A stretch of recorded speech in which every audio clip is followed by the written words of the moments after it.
बिस्मिल्लाहिर्रहमानिर्रहीम। अस्सलाम वालेकुम स्टूडेंट्स।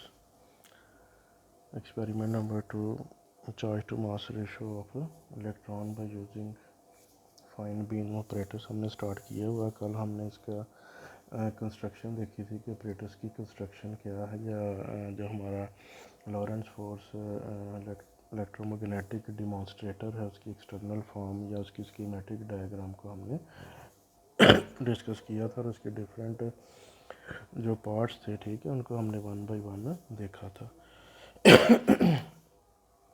आज हमने इसका करना है कंट्रोलिंग फंक्शंस।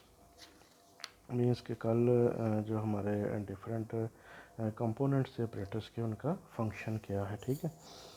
तो अगर आपको याद हो तो हमने जो इसके स्कीमेटिक डायग्राम थी या उसके जो डिफरेंट पार्ट्स थे उनको हमने कल देखा था। और ये नंबर 1 पे हमारे पास क्या था, ट्यूब ऑफ लॉरेंस फोर्स थी, ठीक है।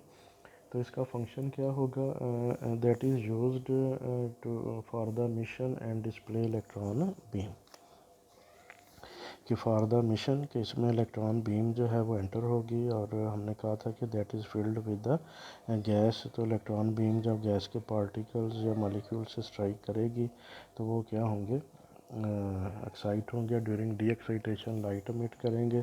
और चूँकि ये सारा मैग्नेटिक फील्ड के अंदर ट्यूब पड़ी होगी तो इलेक्ट्रॉन बीम जो एंटर होगी तो वो चार्ज पार्टिकल्स जो हैं इलेक्ट्रॉन्स वो सर्कल में मूव करेंगे, ठीक है। फिर जहाँ जहाँ से वो मूव करेंगे तो वो एटम्स एक्साइटेशन ड्यूरिंग एक्साइटेशन और फिर ड्यूरिंग डी एक्साइटेशन जब लाइट एमिट करेंगे तो उनका पूरा पाथ जो है वो इल्यूमिनेट हो जाएगा और हमें एक सर्कल सा जो है वो नज़र आएगा इस ट्यूब के अंदर, ठीक है। तो ये ट्यूब जो है ये यूज़ की जाती है for the mission and display of electron beam. Second जो हमारा कंस्ट्रक्शन में पॉइंट था मैग्नेटाइजिंग फील्ड, जैसे मैग्नेटाइजिंग कॉइल्स। तो ये हमने कल भी कहा था कि ये मैग्नेटाइजिंग कॉइल्स क्या करेंगी, ये यूनिफॉर्म मैग्नेटिक फील्ड हमें प्रोवाइड करेंगी। वो मैग्नेटिक फील्ड जिसके अंदर ये लॉरेंस फोर्स वाली ट्यूब जो है वो पड़ी होगी। तो मैग्नेटाइजिंग कॉइल्स, ये जो ऊपर वाले सर्कल थे आपको नंबर 2 पे नज़र आ रहे हैं, that magnetizing coils are used to provide the uniform magnetic field। Number 3 पे हमारे पास ये कर्सर था। हमने कहा था कि ये रूलर के ऊपर क्या करता है, स्लाइड करता है। तो कर्सर एक्चुअली हम यूज़ करते हैं to take M at slide line, कि ये जो स्लाइड लाइन है इसका ये जो पॉइंटर है ये शो करता है कि स्लाइड लाइन पे रीडिंग कौन सी है, ठीक है।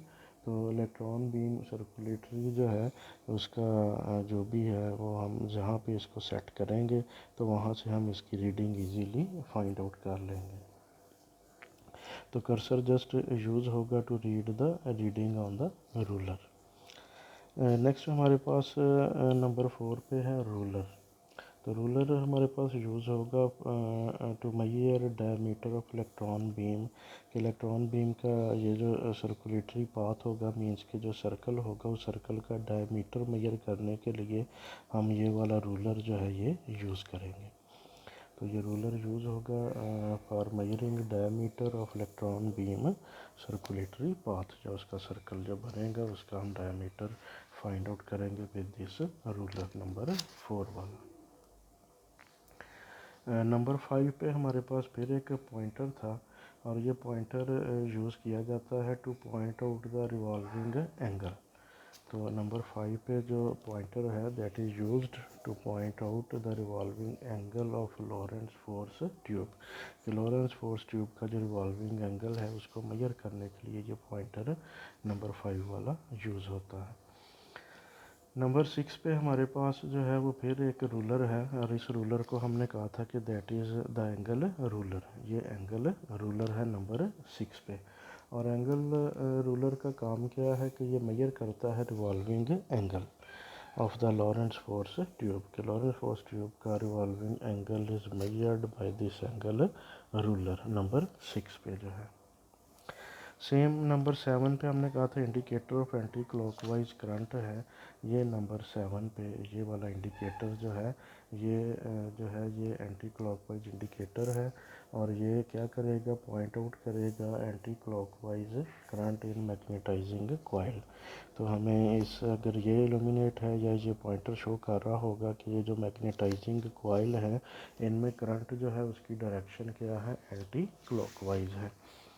तो सेम ऐसे ही नंबर 8 पे जो इंडिकेटर था, that indicator is for clockwise direction of current. ठीक है, तो नंबर 8 पे जो इंडिकेटर है ये हमें शो कर रहा होगा, ये इंडिकेटर जो है नंबर 8 पे इंडिकेटर फॉर क्लॉकवाइज। तो ये पॉइंट आउट करेगा क्लॉकवाइज जो करंट है in the magnetising coil. Magnetising coil के अंदर क्लॉकवाइज करंट की डायरेक्शन को ये इंडिकेटर शो कर रहा होगा। नंबर 9 हमने कल भी कहा था कि दैट इज़ डार्क बॉक्स। और डार्क बॉक्स क्या है कि ये सारा ऑपरेटर्स जो है ये हमने एक डार्क बॉक्स के अंदर रखा होगा। डार्क बॉक्स इसलिए कि हमें जो इल्यूमिनेट पाथ है वो इजीली नज़र आ जाएगा अगर ये सारा डार्क होगा। तो ये सारा डार्क बॉक्स के अंदर हमने ऑपरेटर्स रखा होगा। ठीक है, तो ये एक्चुअली क्या करेगा कि जो लाइट शेडिंग है उनको, उसके जो ऑब्जर्विंग इफ़ेक्ट्स हैं, ठीक है, एक्सपेरिमेंट के, उनको क्या करेगा, रेज मीन के बढ़ा देगा। तो इसलिए हम ये डार्क बॉक्स जो है वो यूज़ कर रहे होंगे। नंबर 10 पे हमने कहा था कि ये एडजस्टेबल नॉब है, adjustable knob of deflector voltage number 10 पे जो है। और इससे हम क्या करेंगे कि जो वोल्टेज की एडजस्ट हमने करना है वोल्टेज को, कि वोल्टेज हमारा क्लॉकवाइज होगा, एंटी क्लॉकवाइज या ऑफ पे है, तो वो हम इस स्विच से उसको एडजस्ट करेंगे।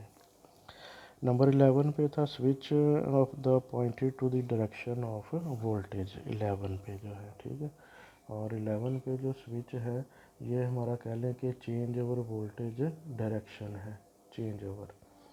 तो इसके जैसे मैंने आपसे पहले कहा कि इसके 3 वेज होंगे वोल्टेज के। ये पॉजिटिव इन अप प्लेट होगा, ऑफ होगा, या पॉजिटिव इन डाउन प्लेट।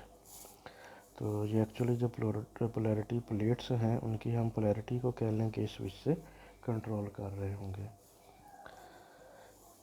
तो नंबर नेक्स्ट हमारे पास नंबर 13 है।